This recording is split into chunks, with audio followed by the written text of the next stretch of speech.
aja.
Oke, baik teman-teman, karena waktu sudah menunjukkan pukul 19.00 waktu Indonesia Barat, untuk sesi kelas hari ini saya mulai ya.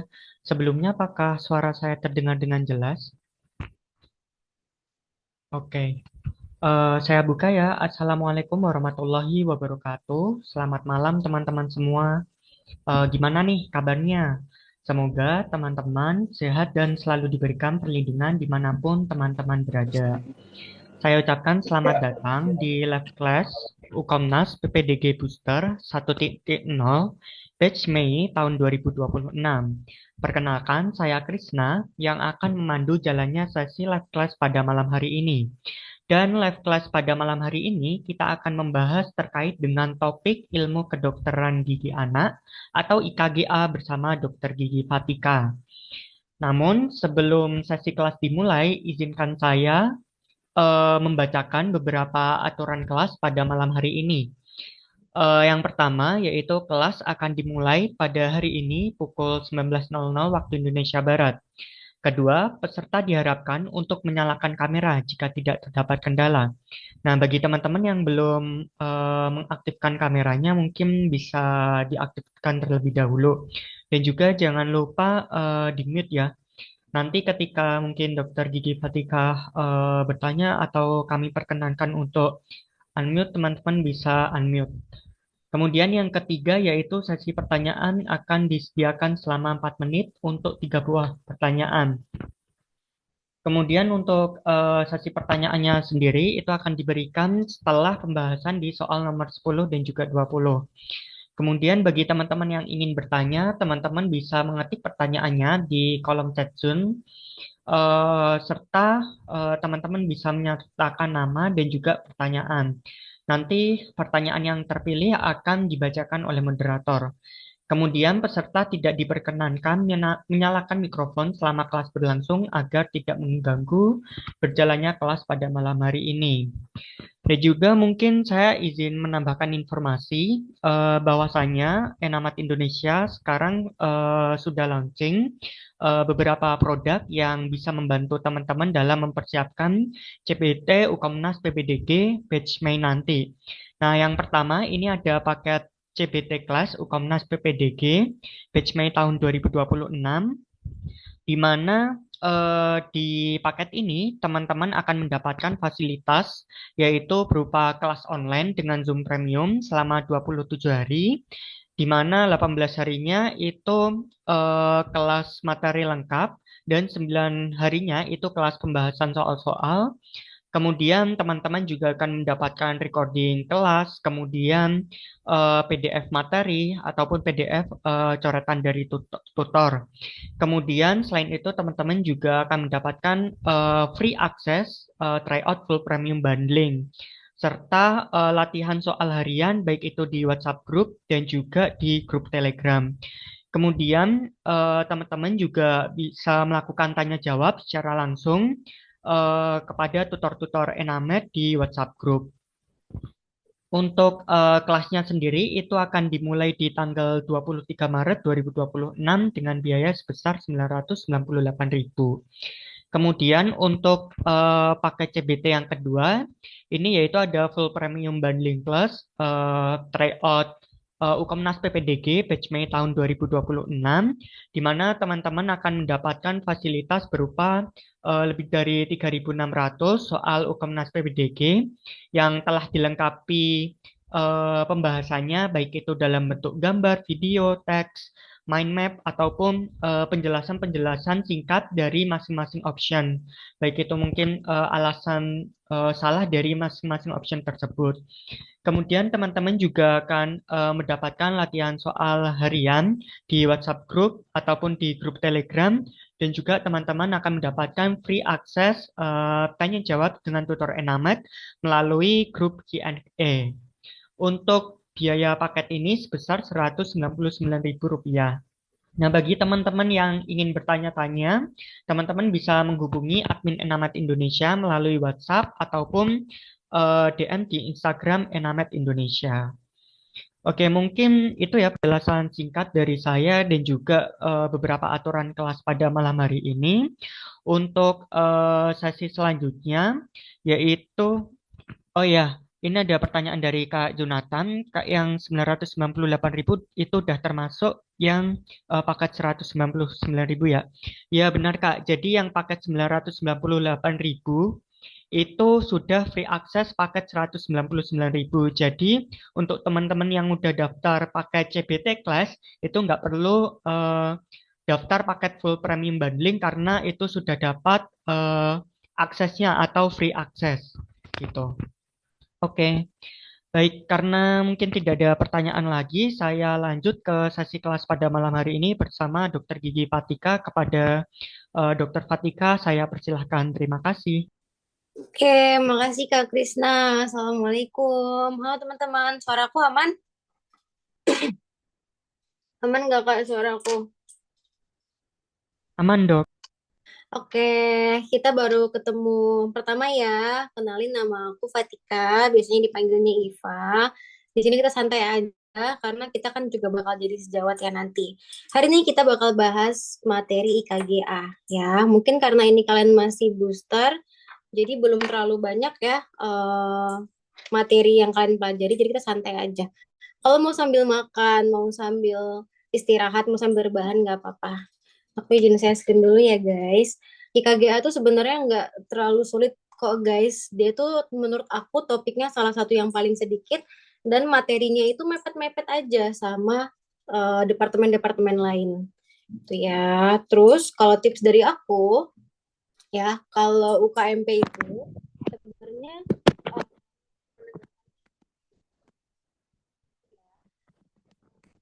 kalian tahu soal overthinking guys. Karena pola soal UKMP, sekarang bukan UKMP ya, apa sih UNAS PD-PD gitu ya namanya ya. Pola soal ujian kompetensi itu berulang banget ya, sangat repetitif dan banyak yang bilang soalnya mirip banget sama soal-soal Enamed. Sebenarnya menurut aku bukan karena Enamed punya bocoran soalnya, tapi memang soalnya itu kayak gitu aja. Dulu waktu aku belajar, aku punya target setiap hari aku harus ngerjain satu tryout. Kan terus 20 soal tuh, aku ngerjain soalnya tuh kayak nggak serius-serius banget guys. Kayak aku ngerjainnya sambil tiduran, kadang juga kalau males, ah udah deh nggak salah aja. Tapi kalau kalian bisa ngerjain satu hari satu tryout aja, selama aku dulu belajar satu bulan, 3 bulan itu santai, 1 bulan yang serius. Itu aku jamin kalau target kalian cuma lulus aja, itu tutup mata sih menurut aku. Itu ya. Nanti eh bentar azan. Kira-kira suara azannya ganggu nggak guys?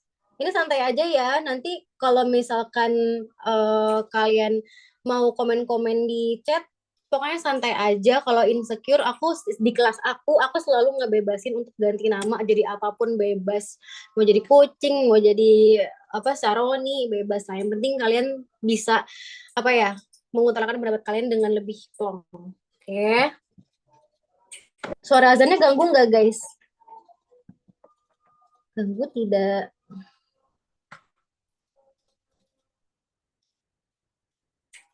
Bocor nggak sih suaranya kalau nggak terlalu nggak dok oh nggak kalau gitu kita lanjut aja ya. Oke, di sini ada 20 soal ya. Nanti kita bagi jadi dua, 10 10. Nanti ada boleh pertanyaan.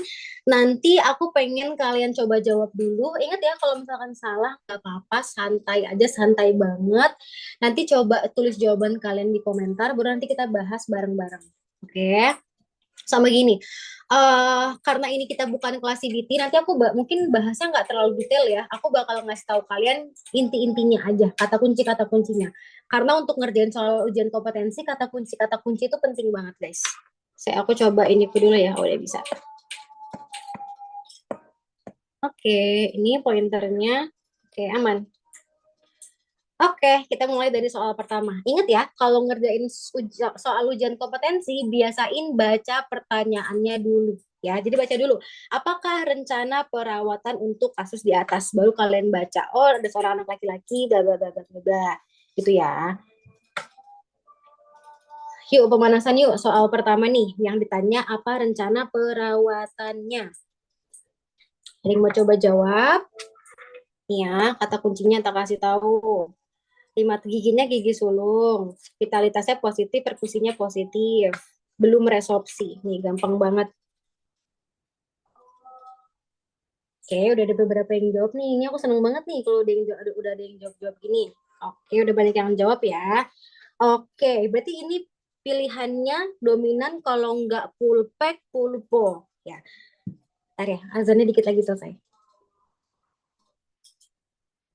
Oke, kalau kita ngomongin tentang perawatan pulpa pada gigi sulung, ya, aku selalu bilang perhatikan diagnosis pulpanya. Ya, ingat diagnosis pulpa ada apa aja? Ada pulpitis reversible, ya, ada pulpitis irreversible, yang terakhir ada nekrosis pulpa. Kalau ketemu soal kayak gini, tegakkan diagnosisnya dulu. Nanti kalau kalian udah kerja di klinik, sama. Kalian bingung ini gigi mau kalian apain, tegakkan diagnosisnya dulu. Ya, di sini ditulis vitalitasnya positif. Ya, berarti udah nggak mungkin nekrosis. Ya, udah nggak mungkin, udah nggak mungkin PSA. Pilihan kita benar. Kalau bukan full pack, pulpo.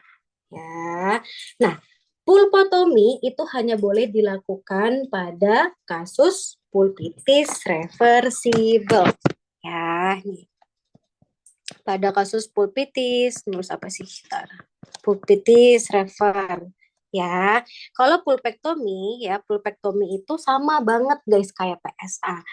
Bedanya dia dilakukan pada gigi yang vital. Ya, kita lakukan pada diagnosis pulpitis irreversible dengan syarat resorpsinya itu masih kurang. Resorpsinya kurang dari sama dengan 1/3.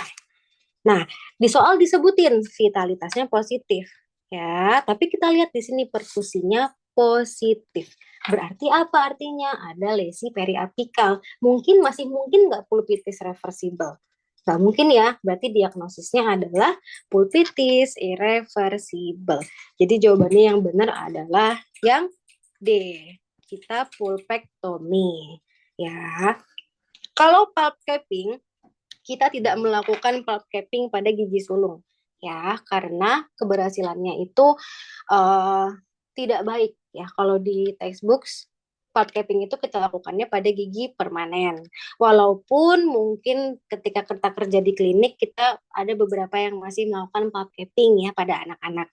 Pulp capping itu kan kita lakukan di gigi dewasa kalau diagnosisnya pulpitis rever. Ya, tapi kalau di anak, pulpitis rever itu kita pulpo. Ya, apa sih bedanya pulpo sama pulpek nih biar kalian kebayang ya. Misalkan ini gigi nih, gini ya. Nah, gini ya, ada saluran akarnya di sini. Set, set, set, set, set, set, set, set. Kalau pulpo, ya, yang kita buang, saluran akarnya itu hanya sebatas kamar pulpanya aja. Di sini aja yang kita buang. Tapi kalau pulpen itu sama kayak PSA, kita buang semua, kita preparasi sampai bawah. Ini semua kita bersihkan ya. Nah, itu. Kalau apeksi sama apexo, ini sering banget ya keluar salah satu soal langganan. Apeksi sama apexo itu kita dilakukan pada gigi permanen muda. Maksudnya gimana dok gigi permanen muda? Gigi permanen muda artinya foramen apikalnya belum menutup sempurna. Ya, tapi jangan lihat usia anaknya. Ya, kalau kapan dikatakan gigi permanen muda itu kalau foramen apikalnya itu lebih besar dari sama dengan 2 mm. Ya, atau di soal disebutkan foramen apikal masih terbuka itu udah pasti gigi sulung muda. Ya, kalau apeksi itu dilakukan pada ingat perhatikan diagnosis pulpanya. Kalau apeksi itu pada kasus dengan diagnosis nekrosis atau pulpitis irreversible. Ya, kalau apexo itu kalau diagnosis pulpanya pulpitis reversible. Ya, ini ada pertanyaan nanti aku bahas di akhir ya sayang ya, kayak peraturan yang tadi habis 10 soal. Oke, mana ya biar nggak kelamaan. Nah, ini dia pulpectomy vital ya. Jadi diambil seluruh jaringan pulpanya, baru itu dipreparasi. Ya sama banget kayak PSA. Kalau untuk anak-anak, kita pakai bahan pemisahannya itu zinc oxide eugenol. Ini masih gold standar ya, karena dia gigi sulung itu kan akan resorb ya akarnya. Nah, dia itu yang paling baik. Kalau nggak ada zinc oxide eugenol, mungkin di beberapa kampus kalian ada yang pakai CaOH. Itu juga bisa, tapi gold standarnya tetap yang zinc oxide eugenol. Ya, untuk kontraindikasinya ini ya, kalau misalkan ada resorpsi. Ya, resorpsi internal atau resorpsi eksternalnya sudah lebih dari 1/3 apikal. Oke. Dan terus ada yang nanya nih, kalau misalkan udah lebih dari sepertiga gimana dok ya? Berarti indikasi pencabutan. Kalau udah kena furkasi juga kontraindikasi ya. Nanti yang kita lakukan adalah pencabutan ekstraksi. Oke. Ya, oke, oke. Aku ngejelasinnya kecepatan nggak guys? Pas, Kak. Oke. Aku penasaran nih nanya apa sih? Kamu nanya, user kan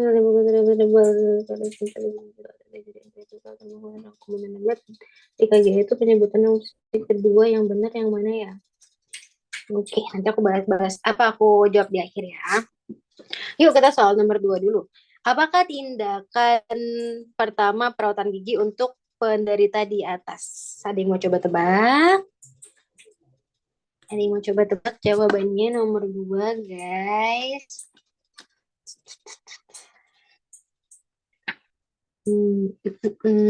Oke, kita bahas ya. Yang ditanya adalah tindakan pertama. Di soal ini, dia 8 tahun, dia penderita jantung bawaan, sudah dilakukan pembedahan. Ya, disebutkan di sini ada plak sama ada fisur dalam. Jadi masalah di anak ini ada dua ya. Ada plak, nih, sama ada fisur dalam. Di ujian kompetensi kemarin, tiba-tiba muncul kan perawatan pada anak kompromis medis. Nah itu nggak ada kan materinya di Enamed ya guys. Akhirnya kita buat materi baru. Nah kesimpulannya, kalian nggak usah bingung ngebedain orang pasien apa medically compromised dewasa sama anak-anak karena itu sama persis guys perawatannya. Misal dia sakit jantung mau tindakan bedah, ya antibiotik profilaksis. Bener-bener sama persis. Ada misalkan habis bedah jantung berapa lama? Sama 6 bulan sama kayak dewasa. Yang membedakan itu hanya dosis obatnya saja. Ya, nggak usah nambah-nambahin pikiran kalian ini gimana gimana enggak sama persis yang ngebedain cuma dosis obatnya aja. Oke. Nah, di soal ini si anaknya itu sudah dilakukan pembedahan. Ya, kita ingat-ingat lagi nih kalau pasien yang punya penyakit jantung. Sebelum pembedahan, ya seluruh masalah di rongga mulutnya itu harus kita obati dulu ya untuk menghilangkan penyebab infeksi. Ya, karena bakteri yang menyebabkan infeksi gigi itu sama dengan bakteri yang menyebabkan infeksi endokarditis ya. Kalau dia sudah dilakukan pembedahan, berarti kita anggap rongga mulutnya pasti sudah oke, ya, infeksinya sudah ditangani. Nah, di soal ini permasalahan kita ada dua, ada plak sama ada fisur dalam. Kalau plak di anak-anak kita apain sih guys? Coba plak. Plak itu kalau di orang dewasa kan kita scaling ya. Tapi sebenarnya plak itu kan bisa hilang ya kalau misalkan kita lakukan oral profilaksis saja. Dan untuk anak-anak, semua tindakan itu yes benar, semua tindakan itu wajib kita profilaksis dulu anaknya. Ini kita mepet-mepet OSCE dulu ya guys. Misalkan nanti ada soal IKGA, itu ketika OSCE kalian wajib memverbalkan profilaksis. Profilaksis itu apa sih dok? Profilaksis itu yang kalian pakai disclosing agent gigi anak. Anaknya disuruh sikat gigi, dikasih disclosing agent, baru nanti disuruh kumur-kumur, terus ini lo plak kamu belum bersih deh, baru nanti kita beras, itu namanya profilaksis. Ya. Nah, kalau misalkan ada soal seperti ini, kalian lihat yang mana yang paling parah, plaknya atau fisur dalam.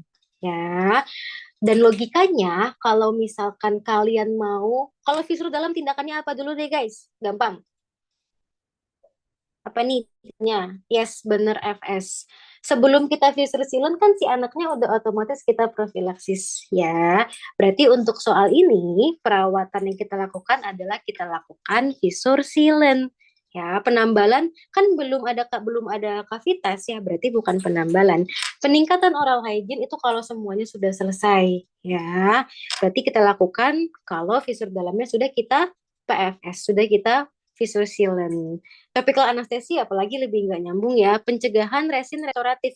Kalau pencegahan resin restoratif mungkin ini nama lain dari PRR ya. Kalau PRR kan sudah ada kavitas. Ya di visur di sini visurnya belum ada kavitas ya. Visur dalam.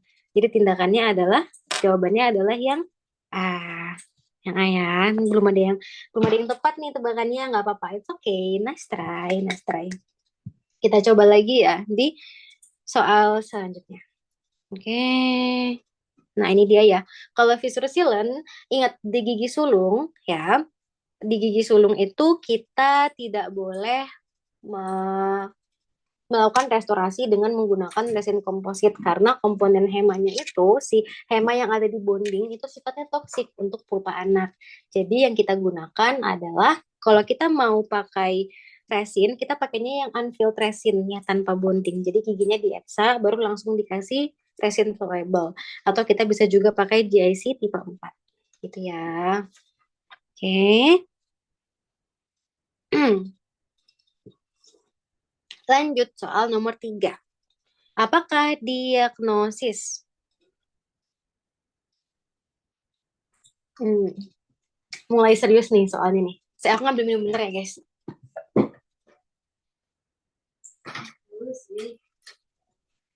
Soal nomor 3 udah hausan. Oke. Nah, udah banyak yang jawab nih.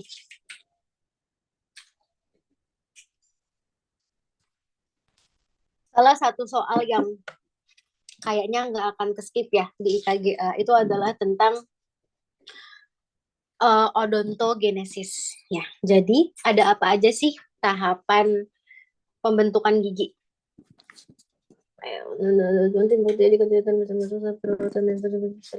Nanti kita bahas lagi ya. Odontogenesis pertama ya.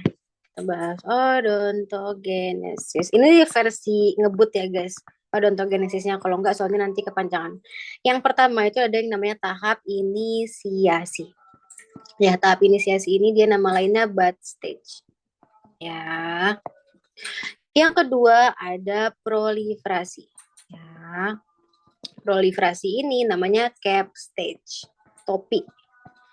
ketiga sama keempat ya, ini ada histo dulu, histo diferensiasi, baru ada morfo. Dua-duanya sebutannya sama ya, bell stage.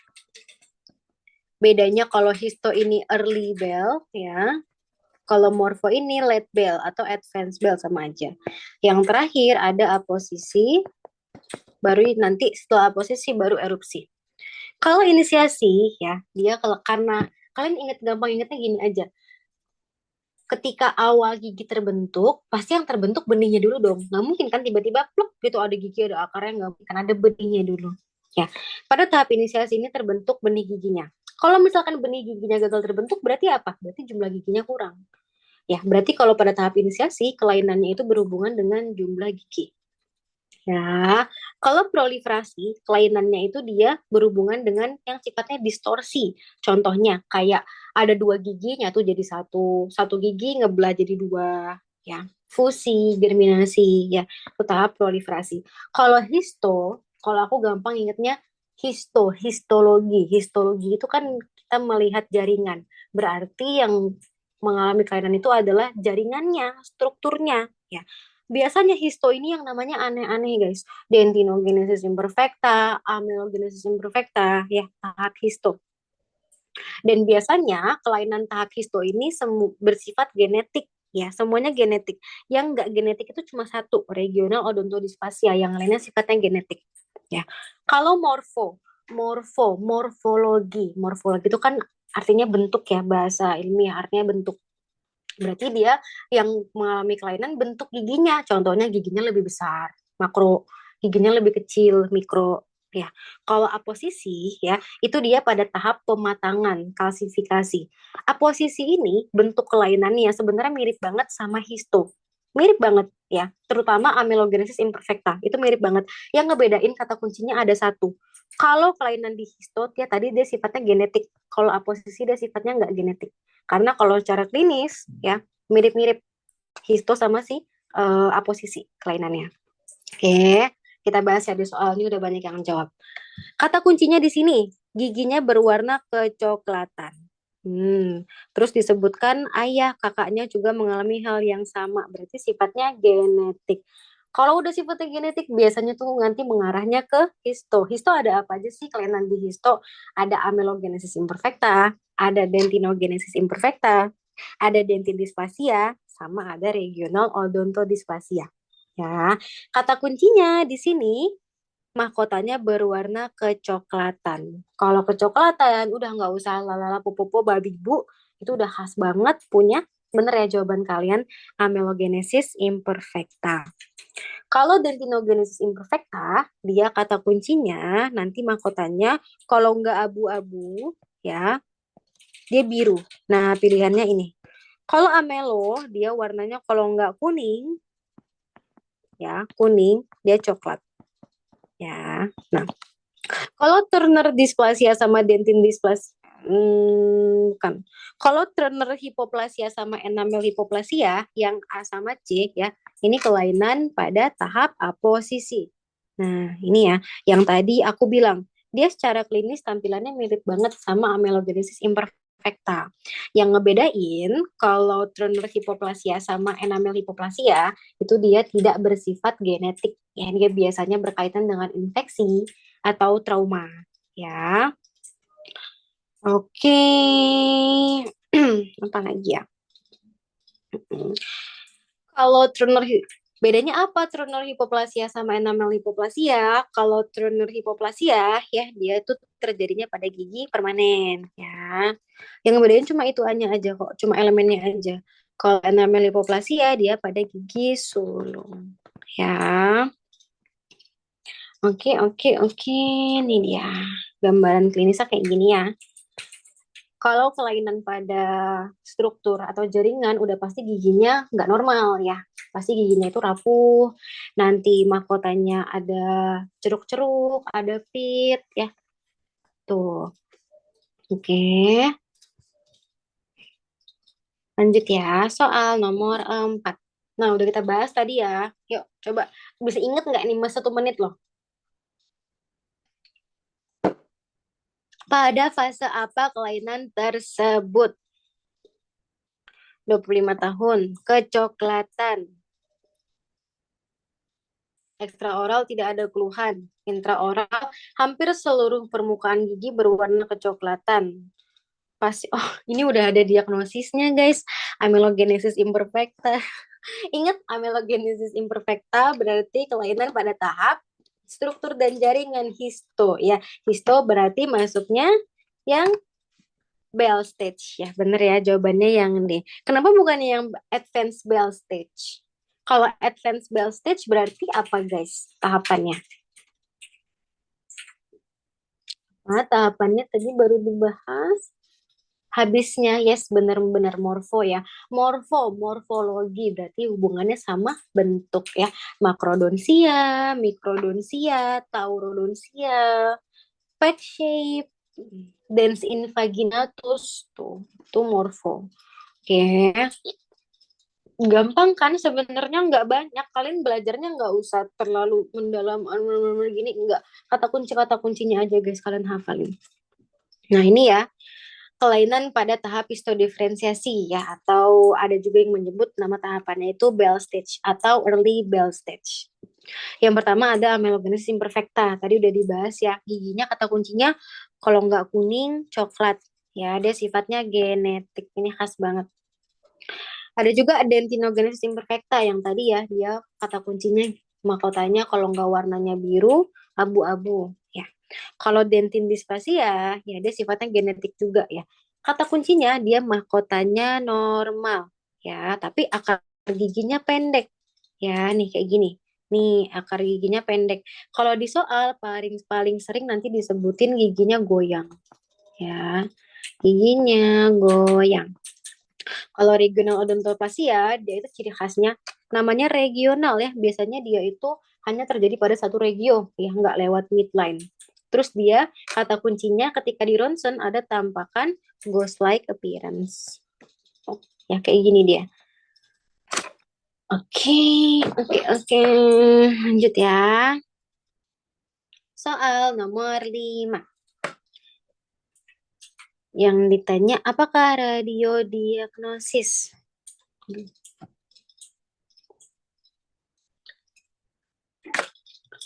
Ini nih, ghost like ini kayak gini sayang. Jadi ghost like appearance itu kayak hantu Casper nih kayak gini. Nih kayak gini. Kenapa sih disebut ghost like appearance? Karena jadi pada kasus regional odontodysplasia itu terjadi kelainan di enamel sama dentinnya. Jadi kamar pulpanya itu melebar dan akarnya nggak ada. Jadi dia kayak gini nih, akarnya nggak ada gini. Jadi kayak hantu.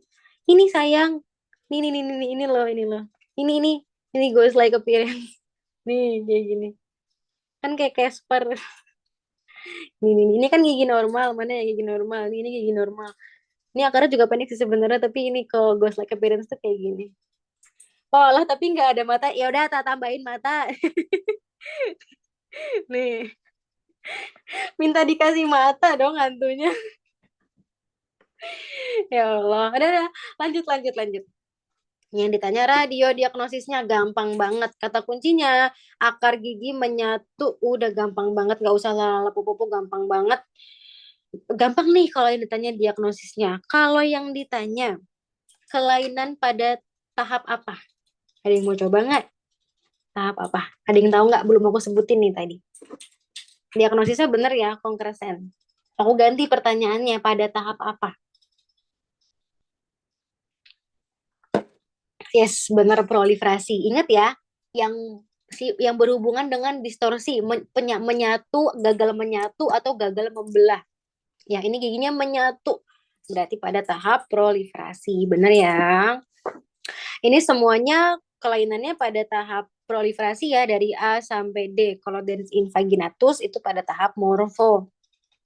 Fusi gigi, fusion ya. Fusion berarti dua gigi jadi satu. Yang sering kebalik itu fusi sama germinasi. Germinasi apa geminasi? Bukan yang germinasi ya. Kalau kalau aku cara paling gampang ngafalinnya gini guys. Fusi itu kan fusion ya, menyatu. Berarti dua gigi jadi satu ya.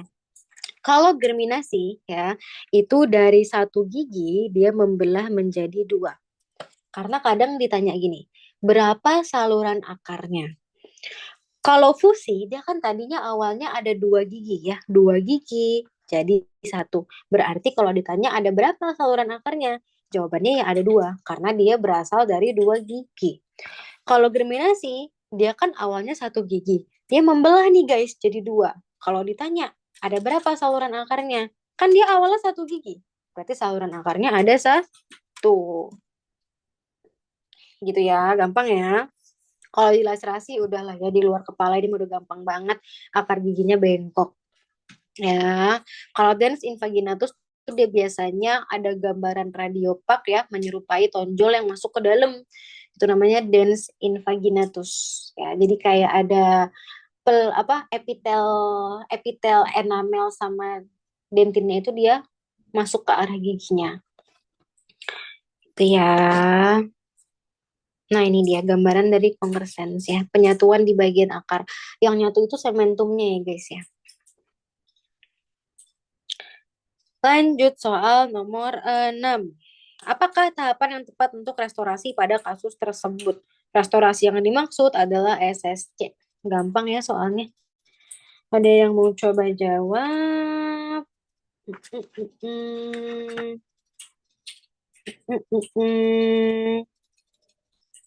Gampang ya. Nah, kalau kita ngomongin SSC, ya guys ya. Sebenarnya yang bikin bingung adalah tiap kampus itu memiliki teori yang berbeda-beda. Ya, tapi untuk soal CBT kita mengacu pada buku Sakti IKGA ya guys ya, buku McDonald. Yang sering ketukar itu adalah antara preparasi gigi atau pemilihan SSC dulu. Ya, karena ada beberapa kampus tahapan pertama yang dilakukan itu adalah pemilihan SSC dulu. Jadi pilih SSC dulu baru preparasi ya. Tapi kalau di buku McDonald yang pertama kita lakukan adalah kita preparasi dulu ya. Preparasi dulu baru kita pilih mahkotanya. Kalau contouring sama crimping udah pasti sama ya, nggak mungkin kan crimping dulu baru contouring ya. Kalau contouring ini yang mahkotanya kita potong ya, kita potong nih, kita pendekin biar nggak ketinggian. Kalau crimping itu yang kita bengkokin ya ke arah yang di cervicalnya ya, biar dia nggak permukaannya tuh nggak flare out ya, nggak tetap bisa ngesil gigi di bagian cervicalnya. Jadi jawabannya benar ya, yang B. Dipreparasi dulu, baru kita pilih SSC-nya, baru kita potong ya, contouring, crimping, baru sementasi. Yang lain udah pasti salah ya, harusnya nggak crimping dulu dong. Preparasi gigi bener ini salah ya, harusnya pemilihan SSC itu setelah preparasi. Kalau di osteoporosis sih oke, nanti kita bahas. Tenang, tenang guys. 4 nomor lagi ya guys ya. Tenang, tenang. Aku mau nanya dulu nih, indikasi SSC apa guys? Ada yang tahu nggak indikasinya? Gampang banget. Apa aja indikasi SSC?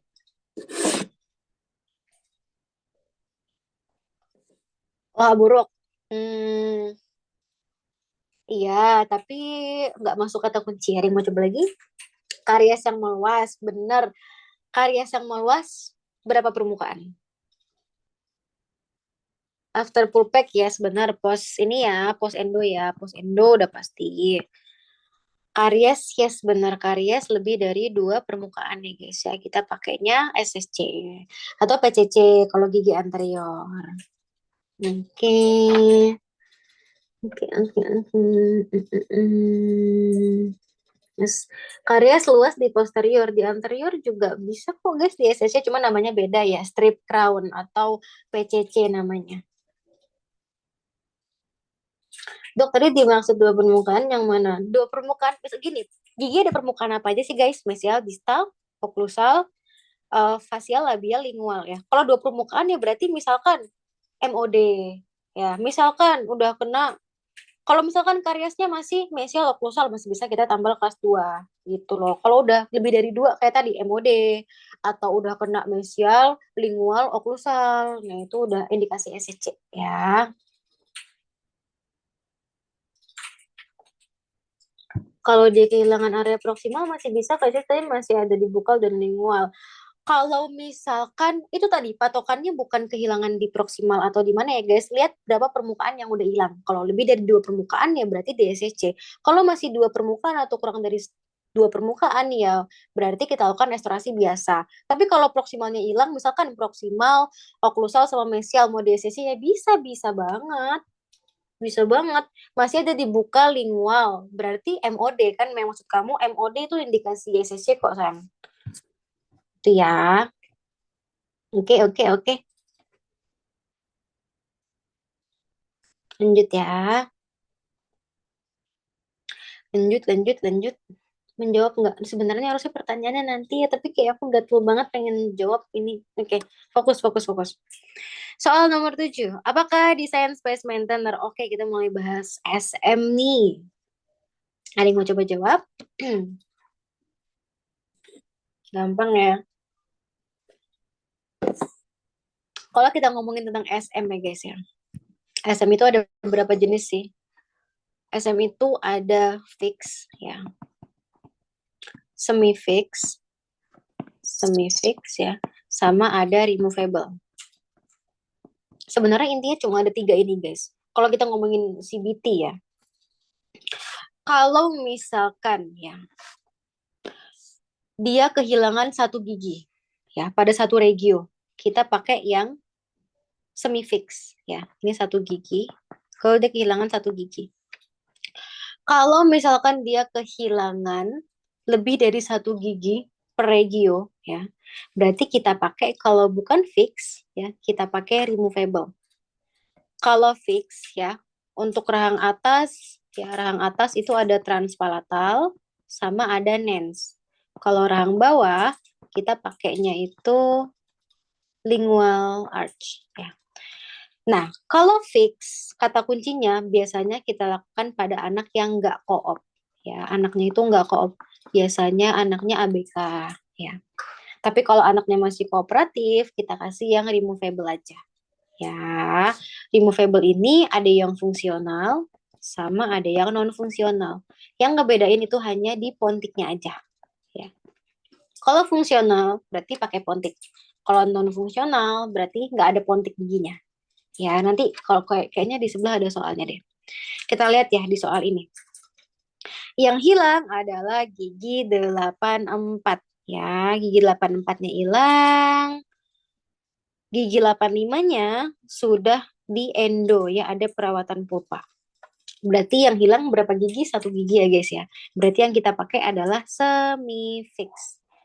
Nah, kalau kita ngomongin tentang SM yang semi fix ya, itu kan ada beberapa ya.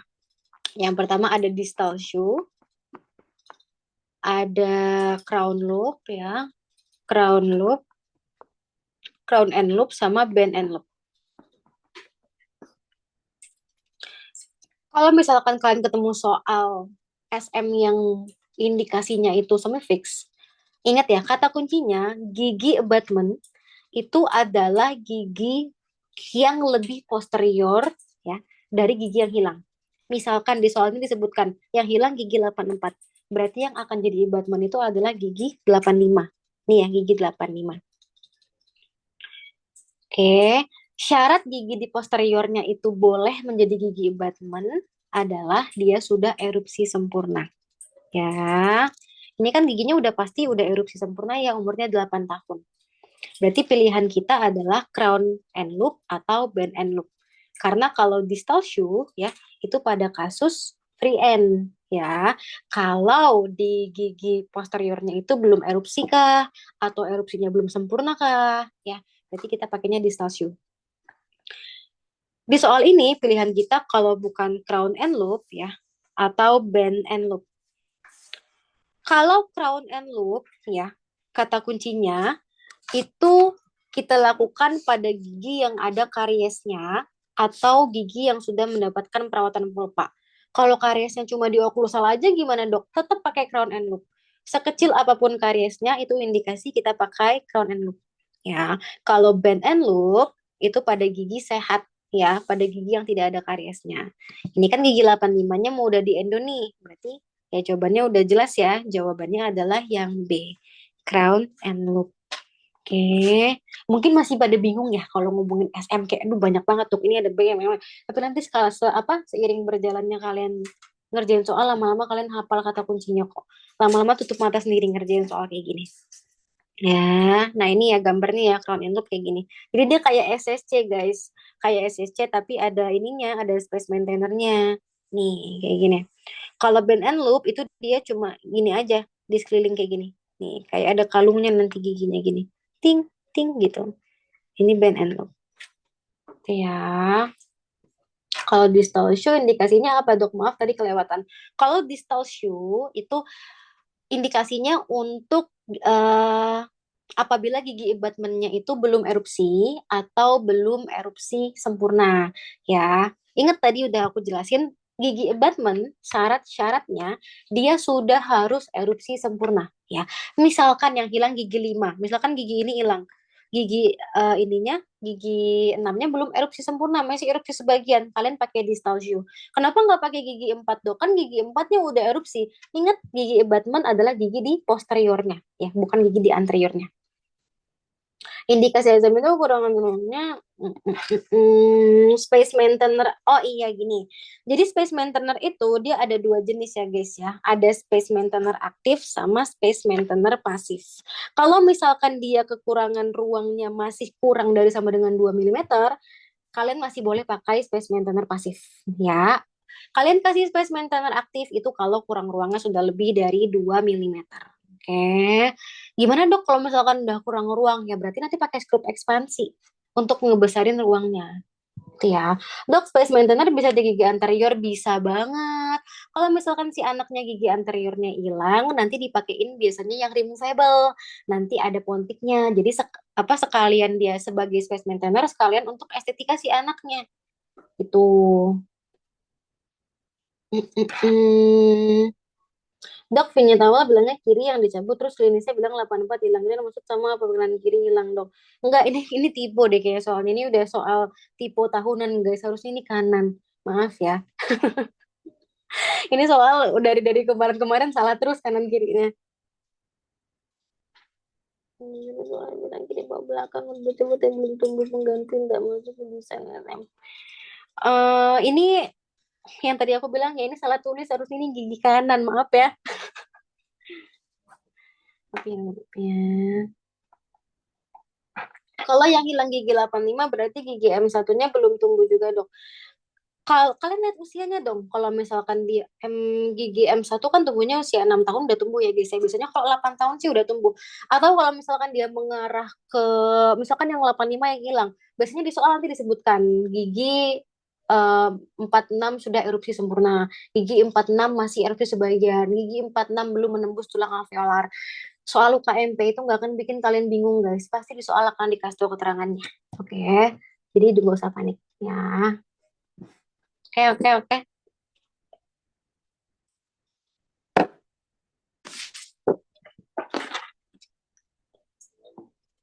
Harusnya kanan ya guys ya. Maaf ya. Lihat elemennya.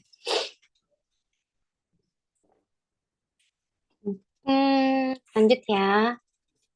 Soal nomor 8.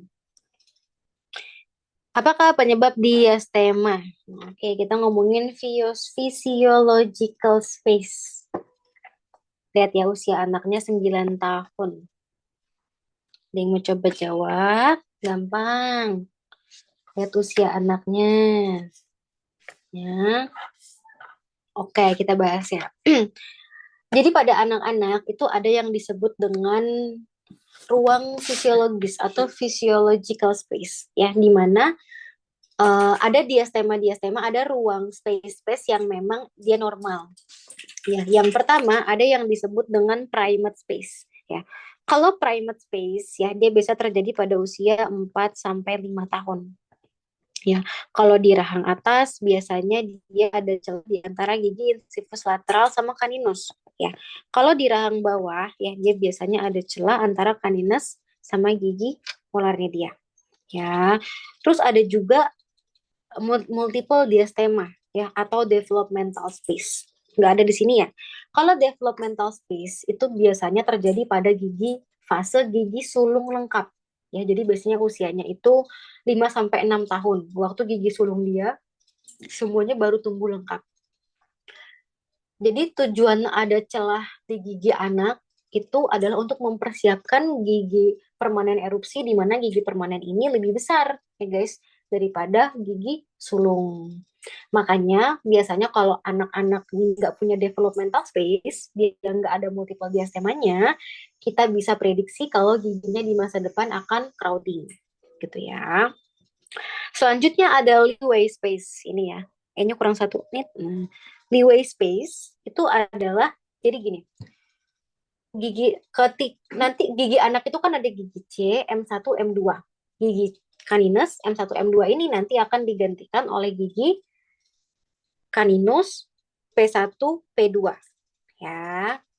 Nah, lebar antara gigi C M1 M2 desidui ini kan lebih besar dari lebar gigi C P1 P2.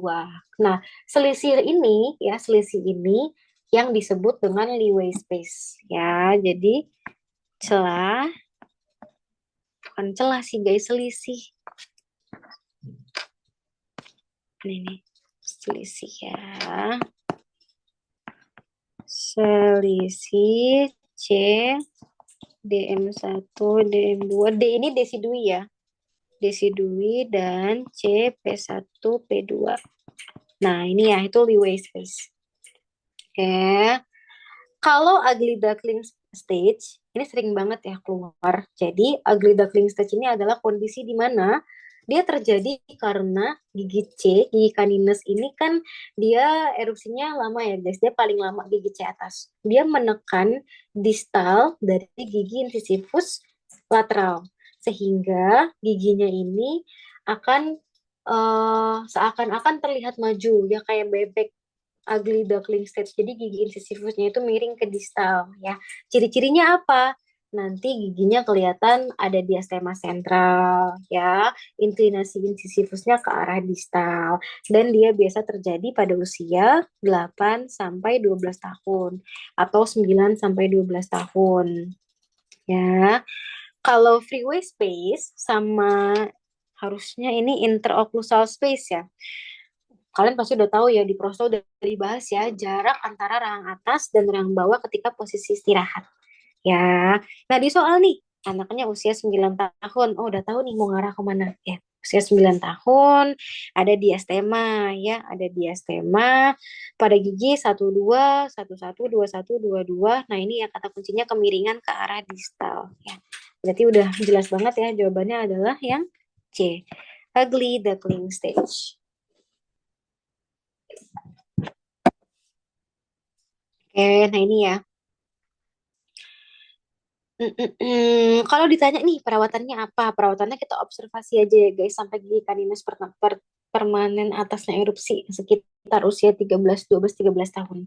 Biasanya nanti dia akan terkoreksi sendiri. Ya, kalau nggak terkoreksi gimana ya? Berarti anaknya dikasih pasang orto. Udah gitu aja. Lanjut nomor 9. Waduh, mikir males. Berapa mili dosis maksimum? Oke, ini kita bahas aja ya guys ya. Kalau dosis maksimal lidokain dewasa, kita biasanya kan pakai 7 miligram per kilogram berat badan ya. Ini kita sambil mepet-mepet BM juga nih. Nah, kalau anak-anak, itu dia beda. Ya, dosis maksimalnya itu adalah 3 miligram per kilogram berat badan. Kita refresh lagi ya, perhitungan dosis. Oke, di soal disebutkan sediaan kita itu adalah lidokain 2% 1 banding 100.000 ya. Jadi kita punya satu ampul nih guys. Satu ampul ya. Di ampulnya ini, nah tulisannya lidokain 2% 1 banding 100.000. 1 banding 100.000 ini ya, ini konsentrasi vasokonstriktornya ya guys. Jadi nggak usah kita ambil pusing. Karena yang ditanya adalah dosis maksimal si lidokainnya. Ya, bukan dosis maksimal epinefrin. Enggak, bukan ya. Nah, dari kata lidokain 2% ini kita harus terjemahkan dulu.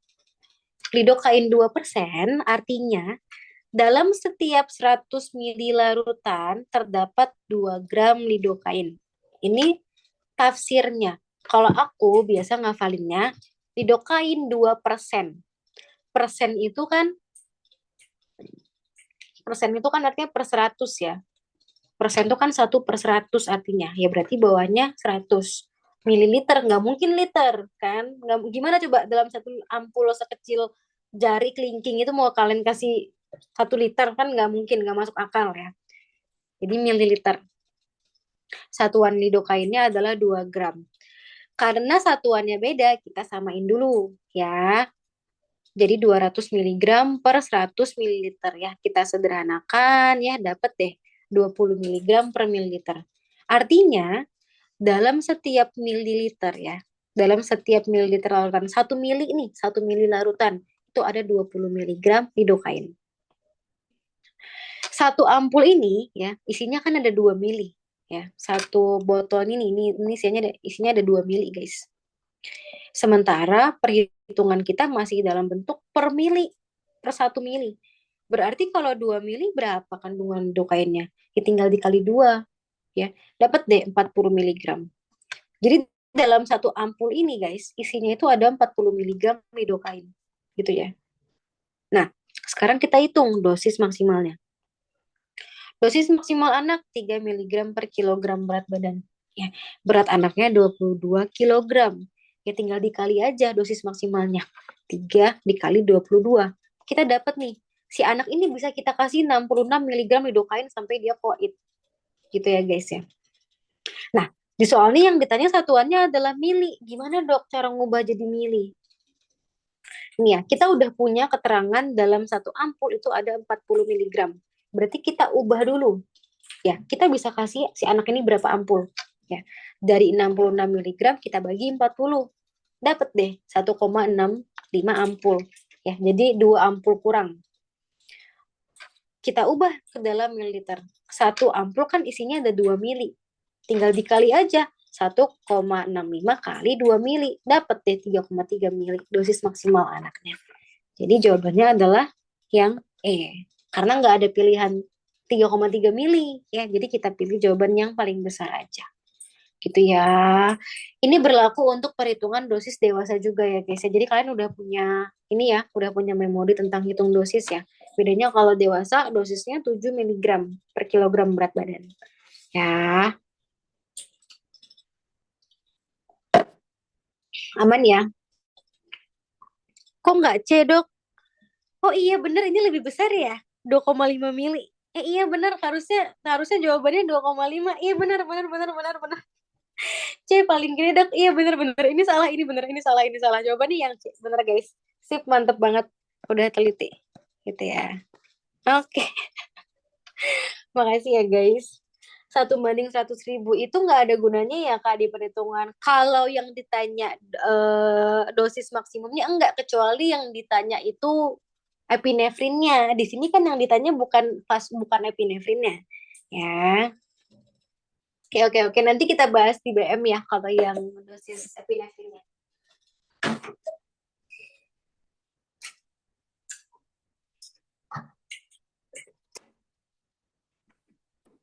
Oke, oke. Bener-bener. Ada yang C ya, guys ya.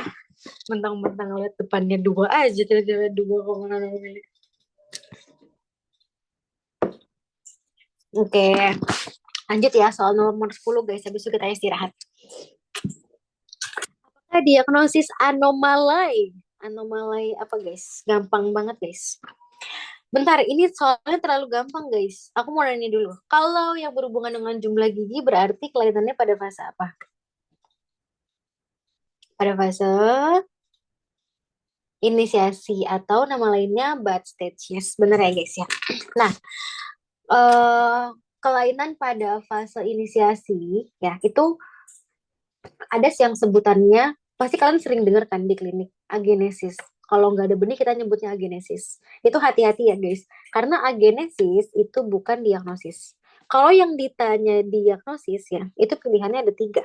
Kalau bukan oligodontia, hipodontia, anodontia. Bedanya apa dok?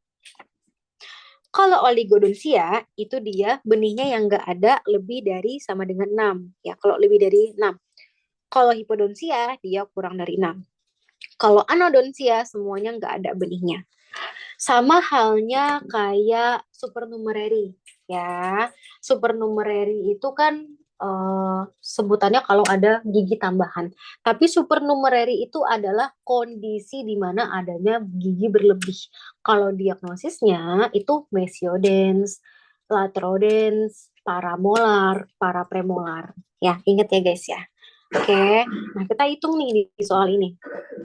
Ya, ada berapa benihnya yang nggak ada.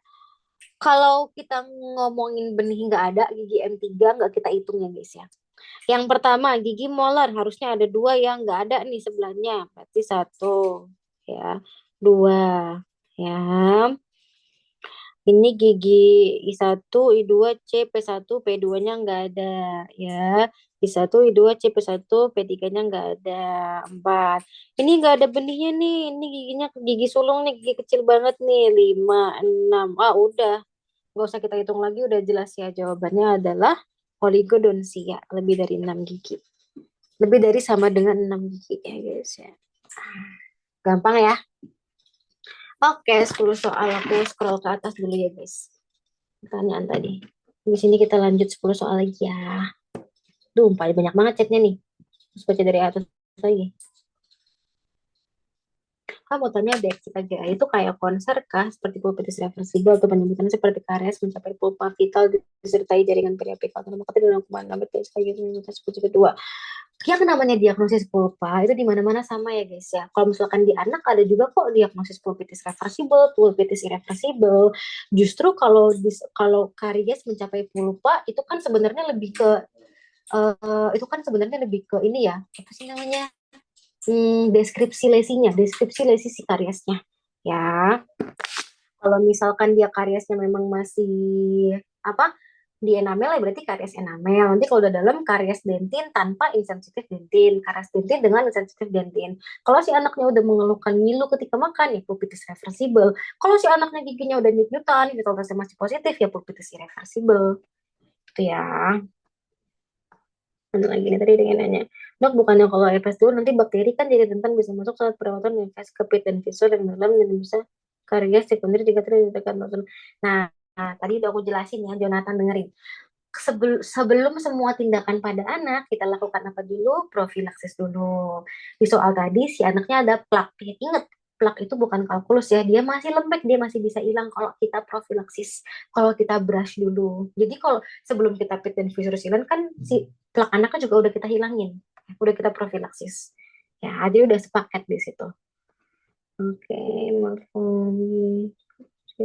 Udah ya. Dok, kalau di usia keluar resesi lebih baik mengikuti sesuai di kampus atau sesuai McDonald. Ikutin kampus kalian. Kalau misalkan aku, ya aku berarti milih SSC dulu. Karena di kampus aku sebelum preparasi pilih SSC dulu. Karena kalau misalkan OSCE kan nanti yang uji dosen kalian, bukan McDonald. Ya enggak? Pokoknya kalau OSCE itu jangan kalian samakan sama CBT ya guys ya. Kalau OSCE itu kalian ikutin apa yang kalian kerjain di kampus. Bahkan kalau misalkan kalian nanti ikut kelas OSCE ya, misalkan nanti ikut kelas OSCE Enamet, kita cuma ngebantu aja, tapi setiap kali ada yang bingung, dok di kampus saya tapi kayak gini, pasti akan selalu aku bilang ikutin aja yang ada apa yang di kampus kalian lakukan. Kalau OSCE gitu ya. Kalau udah, kayaknya udah aku jawab semua ya yang bawah ya guys. Oke, benar. Kalau aku masih bingung kalau diagnosa gigi anaknya pupils reversibel atau tidak direk saja karena tadi dokter bilang pupils itu di pulpotomi dok. Kalau di gigi anak-anak tidak direk, direk itu apa sayang? Kalau gigi anak-anak ya, kalau diagnosanya pulpitis reversibel, mau dia ada resorpsi, mau dia nggak ada resorpsi, itu kita lakukan pulpektomi. Pulpektomi itu ada dua jenis ya, ada partial pulpektomi sama ada total pulpektomi. Itu. Direk itu apa, Beb? Di restorasi kalau di kampusku dok. Kalau pulpitis. Kalian harus ini guys, kalian harus ngebedain karies dentin dengan sensitif dentin ya. Kalau dia karies dentin, tapi ketika kalian bersihin itu ngilu, itu kan belum pulpitis reversible. Kalau pulpitis reversible artinya apa? Pulpitis reversible itu sudah ada peradangan pada pulpa, tapi hanya di permukaan saja. Makanya kita buang pulpa yang meradang itu, kita akan pulpektomi. Kalau pulpitis reversible tuh biasanya si anaknya udah ngeluhin sakit kalau buat makan kayak gitu. Kalau ada makanan masuk sakit. Tapi kalau pada kasus karies dentin, terus waktu dipreparasi ngilu, ya itu wajar banget. Itu mah bukan pulpitis reversible, guys. Itu mah giginya sensitif dentin karena ada karies. Gitu. Gitu-gitu ya. Kalau misalkan kita harus menyamakan persepsi dulu nih guys tentang diagnosis pulpa karena ini sangat mempengaruhi perawatan kita ke depannya ya. Yang namanya pulpitis reversible, pulpitis irreversible, nekrosis pulpa, kalian tuh udah harus bisa membedakan nih tiga tiga apa? Tiga diagnosis ini. Pokoknya kalau pulpitis reversible itu biasanya karena sudah ada peradangan pulpa ya si anaknya ataupun berlaku untuk gigi dewasa juga ya, itu pasti giginya udah sakit, tapi bukan sakit spontan. Kalau sakit spontan, berdenyut itu masuknya sudah pulpitis irreversible ya. Oke, oke, oke. Kamu nanya kalau ada soal hitung-hitungan kayak dosis maksimum endokain tadi, kita ngitungnya harus dalam hati aja atau gimana? Terus hitungnya dalam hati. Aku kayaknya udah berapa tahun nggak pernah keluar soal hitungan sih guys, jadi kayak kalau ya dihitung mau gimana, nggak ada coretan ya kalau lagi UKMP, tidak ada pulpen guys, berdoa. Tapi udah berapa tahun nggak pernah keluar kok soal dosis. Kalaupun keluar itu hitungannya pasti kayak hitungan SD gitu loh, kayak yang you don't say gitu, kayak yang gampang banget. Semoga nggak keluar, iya amin ya.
Halo, halo, udah ada nggak?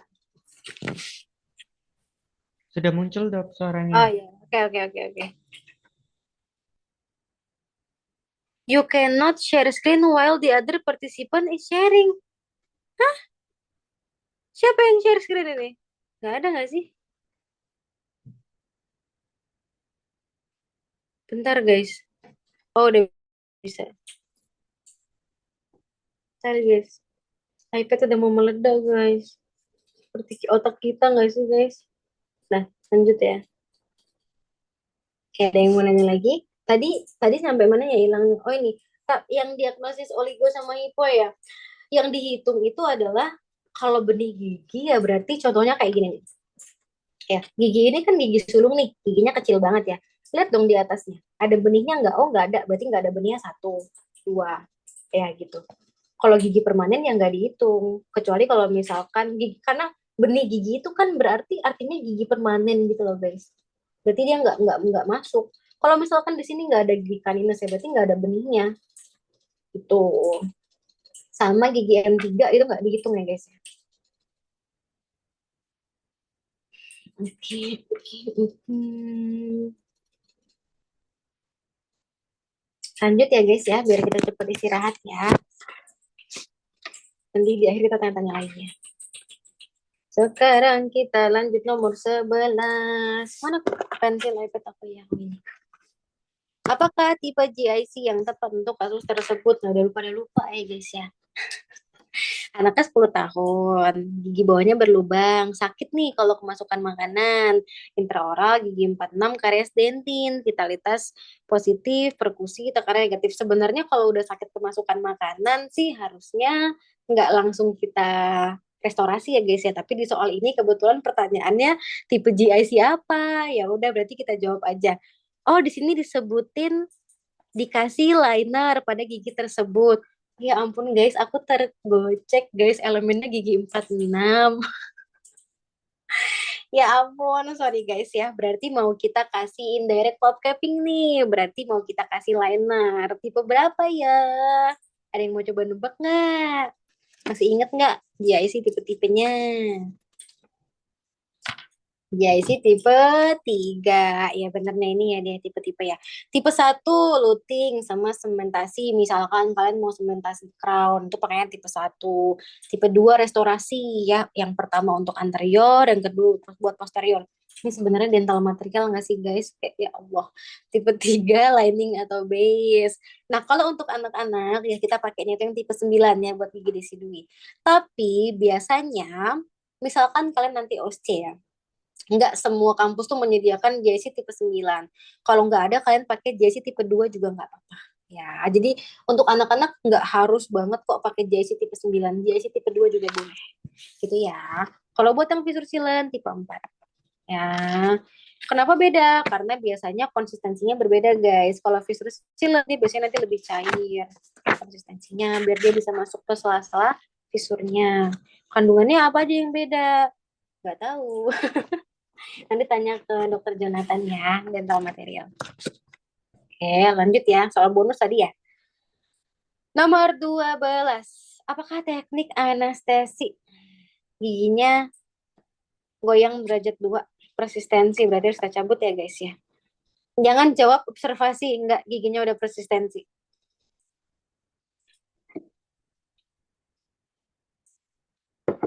Apa? Ini jawabannya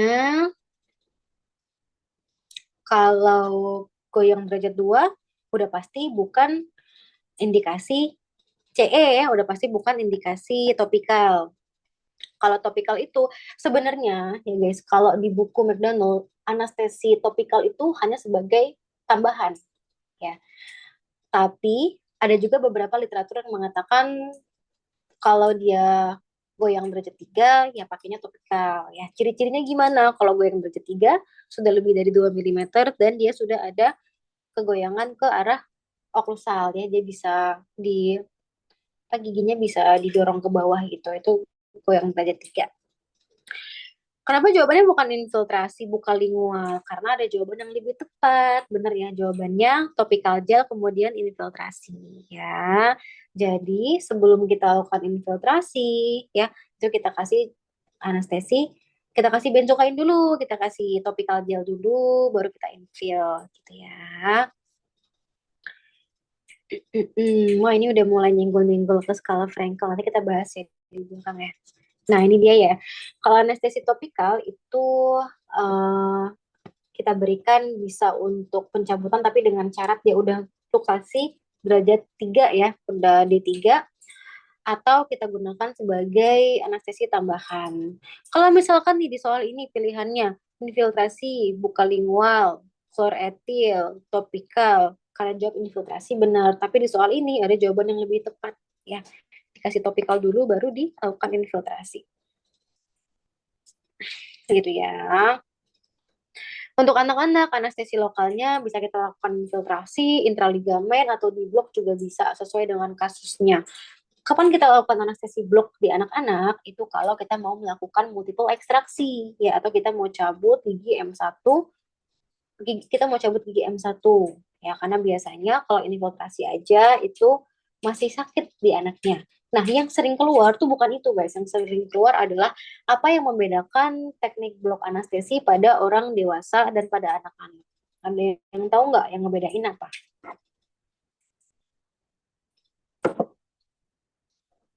Ada yang tahu bedanya blok anak-anak sama blok dewasa? Clue-nya itu titiknya. Titiknya lebih apa kalau di anak-anak?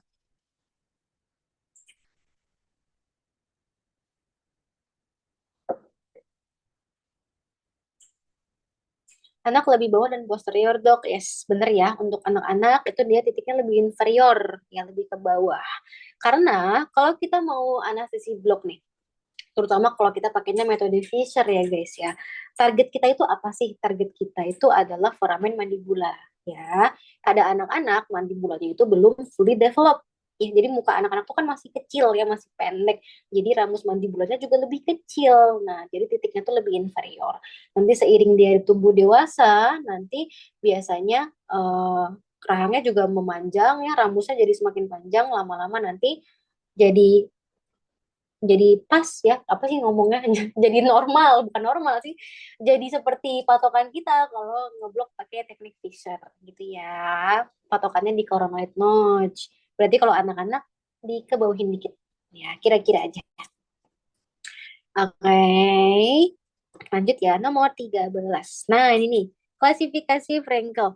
Frankel ini udah harus di luar kepala ya guys ya, karena dia super duper gampang banget dan sering keluar.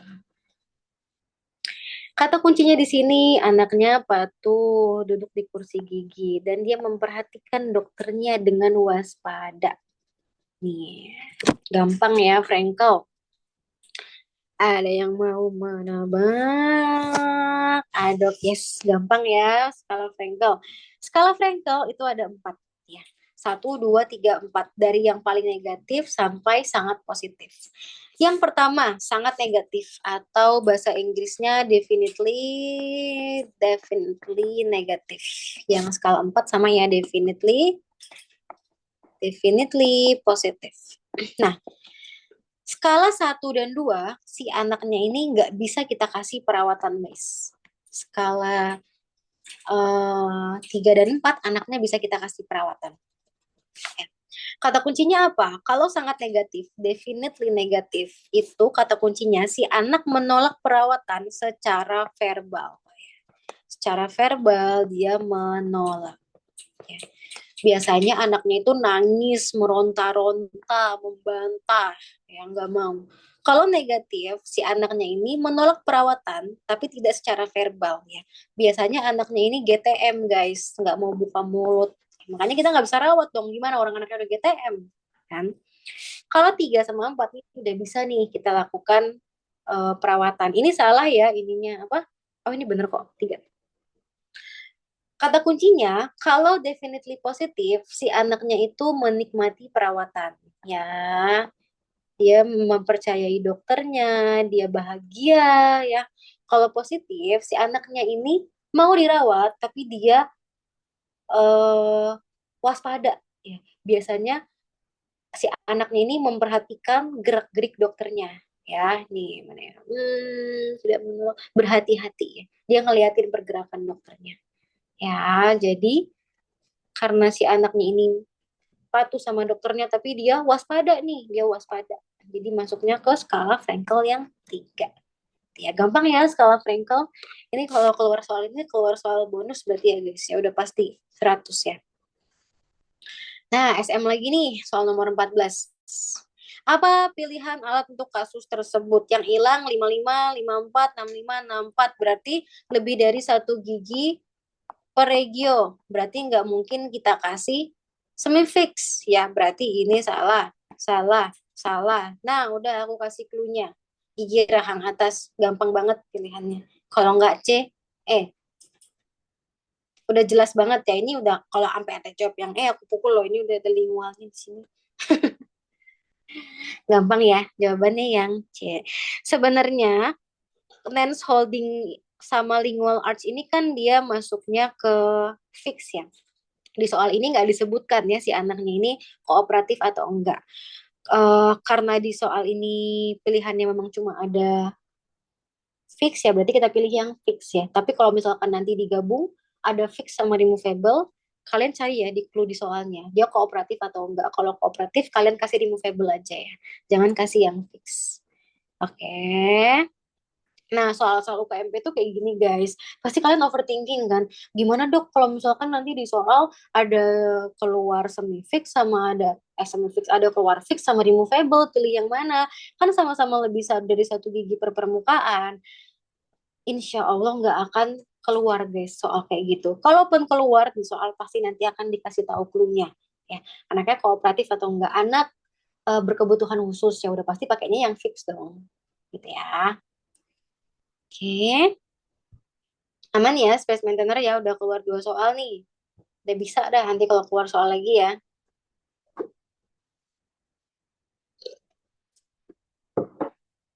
Nah, ini ya. Dia apa? Dituliskan di sini dapat digunakan untuk menghilangkan kebiasaan buruk. Ada yang mau nebak nggak kebiasaan buruk apa nih yang bisa dihindari kalau dia pakai SM yang Nance Palatal Arch yang hubungannya sama lidah. Tamsaking bisa. Satu lagi, Tamsaking ada satu lagi yang hubungannya sama lidah. Tongue thrusting, yes bener ya. Oke. Lanjut guys, 5 soal lagi. Habis itu kalian boleh istirahat. Apakah tindakan yang tepat untuk kasus di atas? 7 tahun. Intraoral, 46 karies enamel pada pit dan visur. Gampang banget. Yang jawab visur silen aku cupit. Udah ada karies soalnya, nggak mungkin visur silen ya. TAF nggak bisa ngilangin karies dong. Restorasi kelas 1 GIC, giginya gigi dewasa. Masih mau dikasih GIC? Nggak dong. Traumatic restoratif treatment. Buat apa kalau misalkan nggak ada indikasinya? ART ini biasanya kita lakukan di tempat-tempat dengan tempat yang apa kebutuhan yang terbatas, kebutuhan ketersediaan alat yang terbatas. Jadi kalau misalkan aduh udah mepet banget nih baru kita pakai yang ART ya. Untuk kasus ini tindakan kita bener ya jawabannya yang ya. Preventive Resin Restoration. Kata kuncinya, kalau PRR ya, Preventive Resin Restoration, itu kita lakukan saat ada karies di pit dan visur ya. Terbatas pada pit dan visur ya. Dan harus ada pit dan visur yang masih sehat ya. Kata kuncinya itu. Kalau pit visurnya semuanya udah hitam-hitam, udah karies ya berarti restorasi kelas 1 ya RK kelas 1. Oke, PRR ini ada 3 jenis. Ada A, B, C. Yang A dia hanya di enamel, ya. Yang B dia sudah kena dentin ya, dan tapi dentinnya cuma sedikit yang kena. Ya, kalau tipe C dia sudah mendekati pulpa. Ya, kalau tipe A dia langsung ditambal aja. Kalau tipe B karena sudah ada keterlibatan dentin ya kita kasih GIC dulu ya, kita kasih basis dulu. Kalau tipe C, kita kasih liner sama base. Ya, itu ya, Bang. Nah, ini kan karies enamel, berarti PRR-nya adalah PRR. Gampang ya. Untuk kalau anaknya nggak koop, tapi dia memiliki OH buruk atau karies tinggi, apakah tetap pemilihannya fixed M atau bisa pilih yang removable untuk memudahkan pembersihan saat kontrol? Kalau misalkan kita ngomongin di klinik ya guys ya, boleh kalian kasih removable. Tapi kalau misalkan menurut teori, kalau di soal CBT, kalian tetap jawab yang fix aja. Ya, kita kasih fix, nanti baru orang tuanya kita edukasi ini perlu dibersihkan karena nanti apa anaknya ada risiko, ada karies dan segala macam bla bla bla bla. Karena untuk anak-anak yang ABK, kalau kita kasih removable itu secara teori nggak akan mungkin ya. Oke, oke, oke, oke, oke. Tapi beda lagi kalau kalian udah kerja di klinik. Kalian kalian lihat juga nih anaknya, apakah dia tidak kooperatifnya itu kenapa? Apakah memang sangat-sangat tidak terkontrol? Kalau masih bisa dikontrol, masih bisa diajarin, ya boleh kalian pertimbangkan buat kasih removable. Karena tadi aku setuju banget kalau OH-nya buruk atau kariesnya tinggi. Itu ya. Tapi yang perlu kalian tahu, sebelum pemasangan SM, semua permasalahan di giginya sudah harus kita tangani dulu. Itu ya guys ya. Hmm. Kalau keluar di CBT nanti tetap pilih yang fix aja kalau anaknya tidak kooperatif. Oke, oke, oke, oke.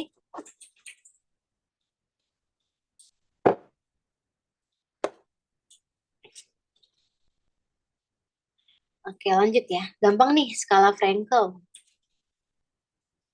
Ini 1, 2, 3, 4, 6 tahun. Giginya bengkak. Masuk ruangan, anaknya takut. Dia nggak mau duduk nih di DU guys, menangis ingin pulang. Anaknya baru pertama kali ke dokter gigi. Berarti nggak bisa kita apa-apain kan si anaknya ini. Berarti jawabannya adalah mm, yes, bener ya, definitely negatif. Yang A ya, si anaknya menolak nih, menolak duduk di dental unit. Anaknya nangis minta pulang, itu udah definitely negatif ya. Kok aku bingung ya dok ngebedain definitely negatif sama negatif ini pasti ada yang lagi mikir kayak gitu. Jadi gini guys, kalau di soal, biasanya kalau soalnya tuh mengarah ke negatif, si anaknya tuh nanti disebutin anaknya cemburut, cemberut ya, nggak mau buka mulut, itu maksudnya negatif. Tapi kalau si anaknya udah disebutin menolak duduk, menangis, nah itu udah masuk definitely negatif, gitu ya. Nanti banyak-banyak latihan soal, kalian akan tahu beda perbedaan polanya gimana. Kalau negatif sama definitely negatif. Gampang ya, skala Frankel.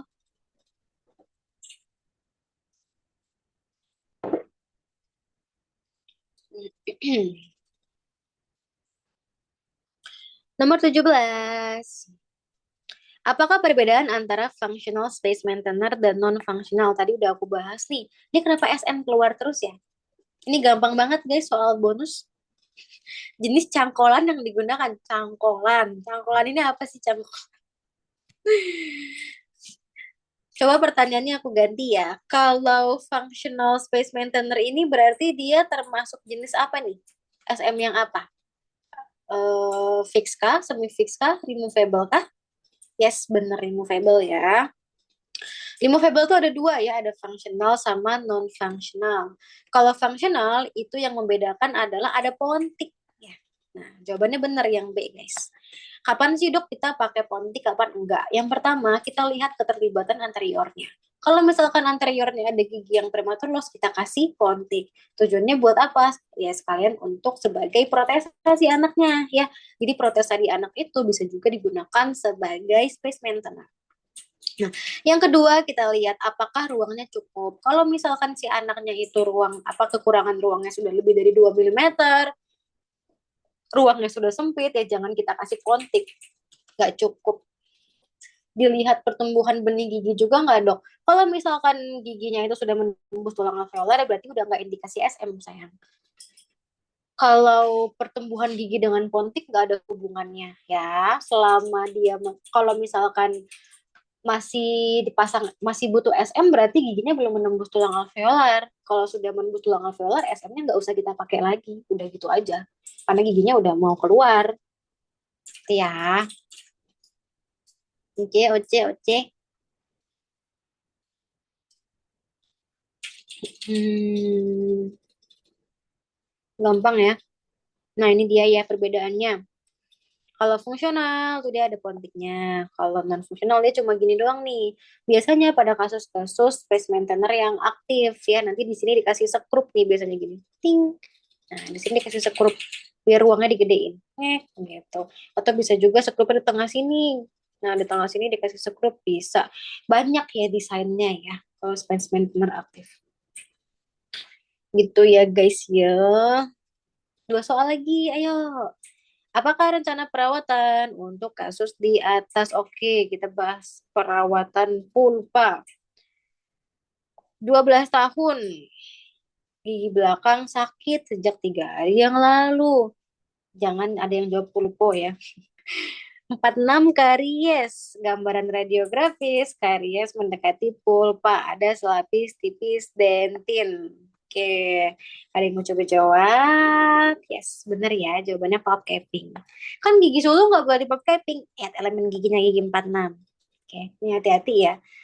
Kadang-kadang soalnya kayak gitu tuh mengecil. Kalian perhatikan elemen giginya. Sama kayak soal fraktur Ellis. Ya, kadang anak-anak usia 6 tahun tapi elemen giginya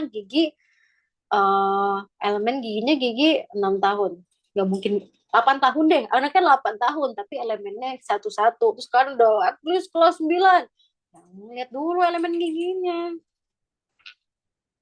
Evaluasi kontrol saat SM itu selain kontrol OH kan ronsen dok, berapa lama jarak ronsennya dok? Biasanya per bulan sih. Kalau misalkan kontrolnya kan tergantung nih. Kalau misalkan dia spesimen turner aktif, biasanya kontrol tiap minggu untuk buka sekrupnya. Tapi kalau misalkan dia pasif, biasanya diedukasi per bulan aja. Itu ya.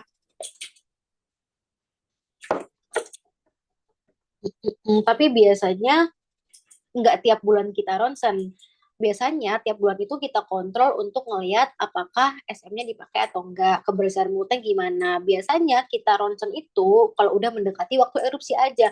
Misal si anaknya usia 6 tahun, kita mau kasih SM yang hilang itu gigi, yang hilang itu gigi,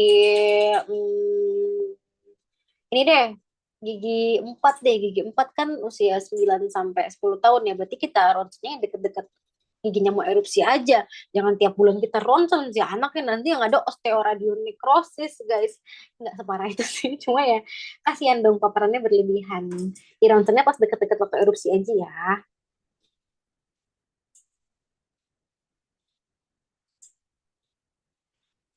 Yuk lanjut ya. Soal nomor 19. Apakah rencana perawatan? Nih, 5 tahun, gigi depan atas patah, sakit 3 hari yang lalu. Berarti udah pasti pulpitis ire ya guys ya. 5161, vitalitas positif, perkusi positif. Periapikal dalam batas normal, gampang banget. Apa nih jawabannya guys? Tadi udah dibahas nih di depan. Pulpitis ide, tentukan diagnosis pulpanya dulu. Terbentur sakit 3 hari yang lalu, udah gak mungkin reversible ya guys ya. Udah pasti diagnosis pulpanya pulpitis irreversible. Yes, bener ya jawabannya pulpectomy. Vital. Udah pada bisa kalian. Lanjut ya. Terakhir nih soal nomor 20. Apakah metode pendekatan? Nah, gampang banget guys. Behavioral management. 5 tahun. Dia ke dokter gigi. Pendekatannya dengan cara menjelaskan prosedur yang akan dilakukan. Demonstrasi. Nah, gampang banget. Menjelaskan, terus memperagakan. Yes, benar. Behavioral management yang sering keluar yang pertama di soal ini ya, tell show do. Tell show do sesuai dengan namanya ya. Tell memberitahu, show menunjukkan, do melakukan. Indikasinya untuk anak-anak yang baru pertama kali ke dokter gigi. Ya, biasanya tell show do ini si dokternya itu memperlihatkan instrumen, si anaknya disuruh memegang instrumen. Nah, itu tell show do. Selanjutnya itu ada desensitasi, ini juga sering keluar. Desensitasi ini adalah artinya paparan berulang. Ya, jadi kalau desensitasi itu indikasinya untuk anak-anak yang sudah pernah ke dokter gigi, tapi anaknya takut. Nih, anaknya takut. Jadi kita lakukan paparan berulang. Misalkan pada hari ini anaknya profilaksis dulu, baru pulang. Besoknya emang kemarin sakit, nggak sakit kan, hari ini kita tambal ya, hari ini ditambal. Nah gitu, itu namanya desensitasi gitu ya. Kalau reinforcement ini intinya memberikan sesuatu ya. Reinforcement ini ada yang positif, ada yang negatif. Kalau positif ya berarti dikasih hadiah ya. Kalau nanti adik dirawat, tante kasih permen biar giginya makin rusak, biar tante makin kaya. Ya, sebelum. Kalau negatif ya dikasih hukuman ya. Kalau misalkan adik nggak mau dirawat, nanti mama nggak ngasih adik boneka. Nah itu reinforcement negatif. Kalau distraction, ini si anaknya kita berikan sesuatu hal untuk mendistract pikiran dia. Bisa video, ya, video, bisa kita kasih mainan, ya. Distraction ini paling sering ketuker sama modeling. Ya, kalau modeling ini artinya kita memperlihatkan seseorang yang sedang dirawat ke si anak. Ya. Nah, bisa aja kita suruh kakaknya dulu. Ini kakaknya tante rawat dulu ya. Nanti baru ada yang ngeliatin ya. Atau pakai video pembelajaran ya. Video anak lain sedang diperiksa. Ini sering ketukar sama distraksi. Kalau misalkan distraksi, itu biasanya videonya tidak berhubungan dengan perawatan. Ya, jadi video Mickey Mouse, video Boboiboy Boy, atau video Skibidi Toilet. Tapi kalau modeling itu dia videonya biasanya perawatan gigi. Ya, ini loh dia nanti giginya diginiin, anaknya nggak apa-apa, ini anaknya nggak takut. Nah, itu modeling. Kalau voice control ya udah jelas banget ya dari artinya aja udah berarti dengan suara ya, dengan suara yang lucu ya, suara-suara pick me. Biar si anaknya seneng sama dokternya. Biasanya anak-anak perempuan tuh bisa di voice control, kalau laki-laki ya nggak ngaruh ya guys ya. Oke, sudah selesai guys hari ini. Ada yang mau ditanyain nggak? Masih ada di sini guys. Ini kita baru pertama kali ketemu ya guys hari ini. Semoga kita bisa ketemu lagi ya besok-besok. Aku ngajar BM, IPM, dan KGA. Oke. Kayaknya udah pada pengen istirahat ya jam setengah 9. Kalau udah nggak ada, aku balikin ke Kak Krisna ya. Oke, Ah, udah selesai. terima kasih. Dadah. Oke, ya. Oke, sebelumnya saya ucapkan terima kasih kepada Dokter Gigi Fatika yang telah menyampaikan materi yang sangat bermanfaat pada malam hari ini. Dan juga saya ucapkan terima kasih kepada teman-teman yang sudah antusias untuk mengikuti kelas pada malam hari ini. Nanti kami akan bagikan coretan tutor juga ya, dan juga record kelas pada malam hari ini di grup gitu. Mungkin karena tidak ada pertanyaan lagi, saya cukupkan untuk kelas pada malam hari ini. Semoga ilmu yang kita dapatkan pada hari ini bisa menjadi bekal berharga teman-teman dalam menghadapi UKOMNAS PPDG nanti. Dan juga jangan lupa untuk terus semangat belajar dan memanfaatkan fasilitas dari Enamat Indonesia agar persiapan teman-teman dalam menghadapi UKOMNAS PPDG nanti semakin maksimal. Terima kasih dan sampai jumpa di event Enamed selanjutnya. Selamat malam. Wassalamualaikum warahmatullahi wabarakatuh. Izin end ya teman-teman.